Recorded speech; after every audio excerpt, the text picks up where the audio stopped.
हे झालं असेल तर समजून घ्या. सप्रेम नमस्कार. येथे उपस्थित असलेल्या माझ्या आईच्या सर्व लाडक्या मैत्रिणी म्हणजे माझे मावशी मामा आणि त्यांचे सर म्हणजे माझे आजी आजोबा, सर्वांना माझे नमस्कार.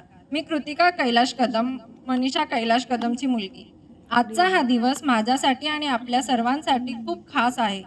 आपण म्हणतो की नाती रक्ताची असतात, पण काही नाती ही रक्ताच्या नात्यापेक्षा घट्ट असतात आणि ते म्हणजे मैत्री. आज या ठिकाणी बसलेल्या तुम्हा सर्वांकडे बघून मला त्याचा प्रत्यक्ष अनुभव येतोय. 33 वर्ष ही काही छोटी गोष्ट नाही.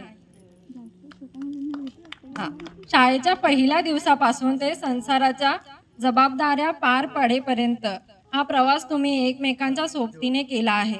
आजच्या या धक्कीच्या आयुष्यात जेव्हा आपण सगळेच आपापल्या कामात व्यस्त असतो, अशा वेळी तुम्ही तुमच्या शाळेच्या दिवसातील ती निरागस मैत्री जपली आहे. हे पाहून खूप शिकण्यासारखं आहे. हे सगळं ऐकताना मला नेहमी असं वाटायचं की काळ कितीही बदलला तरी तुमच्यातील ते शाळेतील मैत्री आजही तशीच आहे. तुमच्या चेहऱ्यावरचा हा आनंद आणि एकमेकांबद्दलचा हा जिव्हाळा पाहून असं वाटतंय की जणू तुम्ही पुन्हा एकदा शाळेच्या बाकावर बसला आहात. आजच्या डिजिटल युगात जिथे मैत्री फक्त सोशल मीडियापुरती मर्यादित होत चालली आहे, तिथे तुम्ही ऑफलाईन राहूनही मैत्री इतकी वर्ष टिकून ठेवली आहे. ही आमच्या पिढीसाठी एक मोठी प्रेरणा आहे. मैत्री कशी असावी हे तुमच्याकडे बघून कळतं. संकटात साथ देणारी आणि सुखात आनंदाने सहभागी होणारी. तुमचे हे नाते पाहून मला खूप अभिमान वाटतो. आई नेहमी तुमच्याबद्दल सांगत असते. तिच्या बोलण्यातून मला हेच जाणवतं की ती तुमच्यासोबत असताना ती पुन्हा एकदा ती छोटी शाळेची मुलगी होते. तिचे टेन्शन कमी होते आणि तिच्या चेहऱ्यावर एक वेगळीच हसू येते.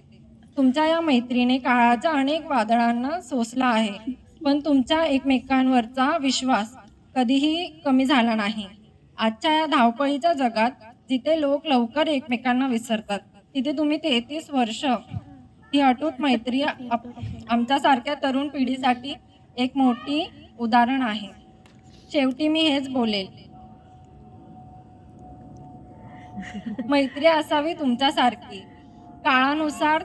काळानुसार अधिक बहरत जाणारी, सावलीसारखी सोबत देणारी आणि फुलांसारखा सुगंध पसरवणारी.